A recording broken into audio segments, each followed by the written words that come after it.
మొత్తంగా వైసీపీ తీరు చూస్తుంటే బరి తెగించిందా అంటే అవుననే సమాధానం వినిపిస్తోంది. జగన్మోహన్ రెడ్డి ఎప్పుడైతే వల్లభనేని వంశీ విషయంలో బయటకు వచ్చారో అప్పటి నుంచి కూడా మరి అటు నాయకుల్లో ఇటు కార్యకర్తల్లో రెవల్యూషన్ మొదలైనట్టు కనిపిస్తోంది.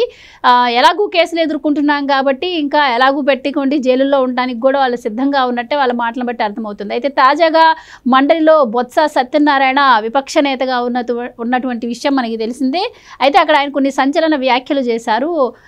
మేము సాధువులమో ఋషులమో కాదు, అన్నిటికీ సిద్ధంగా ఉన్నాము, మేము నాగ సాధువులం అని చెప్పి మరి ఆయన వ్యాఖ్యలను ఎలా చూడొచ్చు, ఇక వాళ్ళ మీద రాబోయే కేసులను లేకపోతే అన్నిటిని వాళ్ళు ఎదుర్కోవడానికి సిద్ధంగా ఉన్నారా, ఈ నేపథ్యంలోనే మరి ఆయన విధంగా వ్యాఖ్యలు చేశారా అన్న విషయాన్ని తెలుసుకుందాం. మనతో పాటు ఉన్నారు senior political analyst Madhusudan Reddy గారు. నమస్కారం సార్. నమస్కారం అమ్మా. సార్, మనం చూస్తూ ఉన్నాము గత నెల రోజులుగా జగన్మోహన్ రెడ్డి గారు ఇటు కార్యకర్తలతో మీటింగ్ పెట్టి ఇటు నాయకులతో మాట్లాడిన తర్వాత వాళ్ళల్లో ఎలాగ రెచ్చగొట్టే వ్యాఖ్యలు చేసి వాళ్ళని ఎలా రెచ్చగొడుతున్నారు అని చెప్పి మనం చూస్తున్నాం. సో అప్పటి నుంచి కూడా ఇటు పేరు నాని కావచ్చు, ఇటు కొడాలి నాని కావచ్చు, తాజాగా ఈరోజు బొత్స సత్యనారాయణ సో మీ సాధువులమో ఋషులమో కాదు, భయపడటానికి అన్నిటికీ సిద్ధంగా ఉన్నామని చెప్పి ఆయన మాట్లాడుతున్నారు. అంటే దేనికి ఆయన సిద్ధంగా ఉన్నారు? ఇప్పుడు ఆయన వ్యాఖ్యలను మనం ఎలా చూడొచ్చు? ఇప్పుడు బొత్స సత్యనారాయణ పెద్దల సభలో ఉండాల్సినోడు కాదు. పెద్దల సభలో ఎవరు ఉండాలా? విజ్ఞానవంతులు ఉంటారు. అంటే ప్రజల్లో గెలవలేనటువంటి విజ్ఞానవంతులు, జ్ఞాన కోవిదులు, మంచి వ్యక్తులు ఉంటారు. దొంగలు ఉండకూడదు. అంటే ఉత్తరాంధ్ర గజ దొంగ అయినటువంటి వాళ్ళ నాయకుడేమో రాయలసీమ గజ దొంగ, బొత్స సత్యనారాయణ ఏమో ఉత్తరాంధ్ర గజ దొంగ. సారా వ్యాపారంతో మొదలుపెట్టి సత్య డిస్టిలరీస్ని స్థాపించి సత్య డిస్టిలరీస్కి ఎన్ని లక్షల లీటర్లు మీ రాయలసీమ గజ దొంగని అడ్డం పెట్టుకుని ఆర్డర్ తెచ్చుకున్నాం, అది చెప్పాలి. 2, క్యాబినెట్లో మంత్రిగా ఉంటూ నీ సొంత కంపెనీకి భూములు ఎలా కేటాయించుకున్నావు? దీనికి ముందు బొత్స సత్యనారాయణ సమాధానం చెప్పాలి. అక్కడ మండలిలో సభ్యులు కూడా డ్యూటీగా ఎదుర్కోవాలి బొత్స సత్యనారాయణ.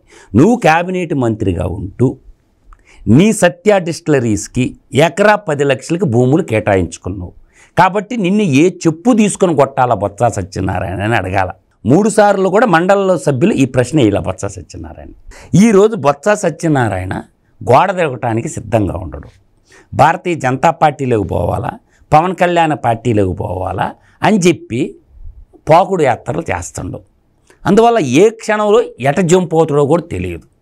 బొత్స సత్యనారాయణ యువజన శ్రామిక రైతు పార్టీలో ఉండడు. ఎందుకు ఉండడని కూడా నాకు తెలుసు. ఎందుకంటే ప్రయత్నాలు చేస్తుండు. ఆ ప్రయత్నాలు సఫలీకృతం కాకుండా గత్యంతరం లేక గతి లేక యువజన శ్రామిక రైతు పార్టీలో ఉంటున్నాడు. పెద్దల సభలో ఉండాల్సింది బుద్ధిమంతులు, పద్ధతిగా ఉండేవాళ్ళు, ధర్మాత్ములు, సత్యనిష్ఠులు. గజ దొంగలు ఉండొచ్చా? అందువల్ల ప్రజలు ఓడగొడితే సిగ్గు లేకుండా దొడ్డిదారిని ఎమ్మెల్సీ అయ్యి వచ్చాడు. అందువల్ల నువ్వు ఉండవు సరే, నీ నాయకుడు రాజశేఖర రెడ్డి పుత్రుడు అసెంబ్లీకి ఎందుకు పోవటం లేదు? నిన్నెందుకు వాడుకుంటుండు తెలియటంలే. మండల సభకు నువ్వు ఎందుకు వస్తుండు? నువ్వు అసెంబ్లీకి పోతే నేను మండలికి పోతా, నేను ఎందుకు అడ్డం తిరగలేదు బొత్స సత్యనారాయణ? బొత్స సత్యనారాయణ నువ్వు అసెంబ్లీకి పోతే నేను మండలికి పోతా అంటే దాని అర్థం ఏంది? గన్ను ఎవడ మీద పెట్టి కాలుస్తుండో అర్థం చేసుకో. జగన్మోహన్ రెడ్డి నోట్లో వేలు పెడితే కొరకలేనటువంటి వాడు కాదు, వాడికి అన్నీ తెలుసు. అందువల్ల బలైపోతుండు. ఇలా పోలేరమ్మ కాడ దున్నపోతుని బలిస్తారు. ఇవాళ బలిపోసు బొత్స సత్యనారాయణ. ఇవాళ నిందలన్నీ ఊడిపరాయిస్తుండు. చేసిన తప్పులన్నీ చేసింది పులివెందల పారంబోకోడు చేసిండు. మండలిలో ప్రశ్నలు ఎవడు ఎదుర్కొంటుండో? బొత్స సత్యనారాయణ ఎదుర్కొంటుండు. అర్థం చేసుకో పెద్ద మండా కొడుకు నువ్వు. నేను ఎందుకంటున్నాను, నువ్వు అసెంబ్లీకి పోతే నేను మండలికి పోతా. నువ్వు మండలిలో నువ్వెందుకు? నీ నాయకుడు పంపించు అసెంబ్లీకి. పులివెందుల పోటుగాడు కదా మరి. అందువల్ల ఏంటంటే బొత్స సత్యనారాయణ నీకు మాట్లాడే అర్హత లేదు. నేను ఎందుకు చెప్తున్నానంటే నువ్వు ఉత్తరాంధ్ర గజ దొంగ, మీ నాయకుడు రాయలసీమ గజ దొంగ. అందువల్ల ఇద్దరు దొంగలు, ఇద్దరు తోడేళ్ళు, మీ మిడతల దండు రాష్ట్రం మీద పడి అదాన్ డిస్టిలరీ, సత్య డిస్టిలరీ కలిసి రాష్ట్రాన్ని దోచేశారు. నీకు కూడా వంశీగాడికి బట్టిన గతే పట్టబోతుంది. Wait and see. నువ్వు ఎందుకు పవన్ కళ్యాణ్కి వంగి వంగి దండం పెడుతున్నావు? పవన్ కళ్యాణ్ చేతులు పెట్టుకొని నమస్కరిస్తున్నావు అందరికి తెలుసొద్దు.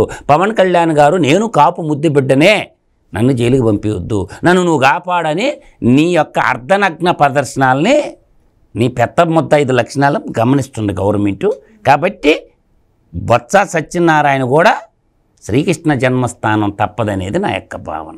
సో మండలిలో అయితే బొత్స సత్యనారాయణ గారు మరి చెలరేగిపోతున్నారు. మొన్న అసెంబ్లీలో మనం చూస్తే ఆయన పోడియం దగ్గరికి వెళ్ళకపోతే జగన్మోహన్ రెడ్డి గారు పోడియం దగ్గరికి వెళ్ళు అని చెప్పి సైగ చేస్తూ ఉన్నారు. సో మీరన్నట్టు ఆయన పార్టీ మారే ఆలోచన కూడా చేస్తున్నారు అనుకోవచ్చు. అందులో భాగంగానే ఆయన ఆ విధంగా చేస్తుంటారా? నేననేది ఏంటంటే వైసీపీలో ఉన్న ఎమ్మెల్సీలు ఎమ్మెల్యేలకి చీము నెత్తురు సిగ్గు లజ్జ మానం మర్యాద అంటే ఒక్కసారి నేను 2 పుస్తకాల పేర్లు చెప్తాను. అవి 2 చదవండి. నేను అన్న మాటకి నేను కట్టుబడి ఉంటా. మీకు సీము నెత్తురు సిగ్గు లజ్జ మానం మర్యాద అభిమానం అనేది ఉంటే అందరి మెడలో టవళ్ళు ఉన్నాయమ్మా. వాళ్ళ నాయకుడి మెడలో టవల్ లేదు ఎందుకో అంటే ఏ నాయకుడైనా సరే వాడి టవల్ వాడు వేసుకోకుండా మిగతా ఎమ్మెల్సీలని ఎమ్మెల్యేలని టవల్ వేసుకోమంటాం.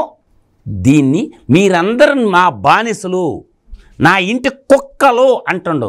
అందుకే మహాత్మా బాపు జ్యోతిరావు పూలే గారు రాశారు నవల, దాని పేరే గులాంగిరి. చదవండి రా నాయన గులాంగిరి. మహాత్మా బాపు జ్యోతిరావు పూలే రాశాడు. తర్వాత మాన్యశ్రీ కాణిశ్రామ్ గారు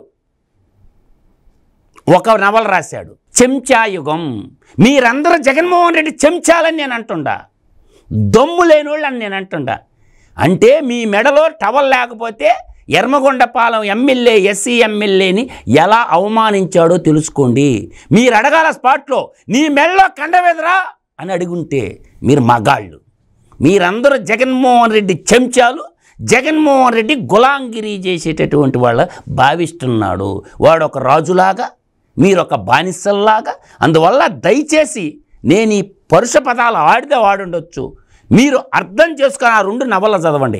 మీరు చేసేది చెంచాగిరీనా గులాంగిరీనా? కాబట్టి మహానుభావులు ఒక ఎస్సీ దళిత బహుజనుల జనోద్ధారకుడైనటువంటి కాణిశ్రామ్ గారు రాసిన బుక్ చెంచాయుగం చదవండి. గులాంగిరి మహాత్మా బాపురావు జ్యోతి పూలే గారు రాసినటువంటి గులాంగిరి నవల రాయండి. ఈ 2 నవలు చదివితే మీకు జ్ఞానోదయం వద్దే. జగన్మోహిని రెడ్డికి కల్తీ రెడ్డికి మీరు చెంచాగిరి చేయరు, గులాంగిరి చేయరు.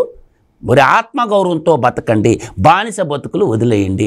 అందుకే గద్దరన్న చెప్పాడు, ఈ బానిస బతుకులు మనకొద్దురా, మన జీవితమే మనకు మొద్దురా, ఎందుకురా బానిస బతుకులు బతుకుతారని నేను అంటుండా.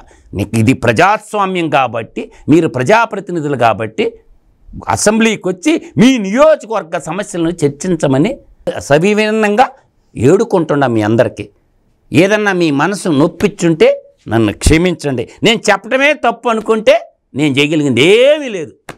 Thank you so much. నమస్కారం.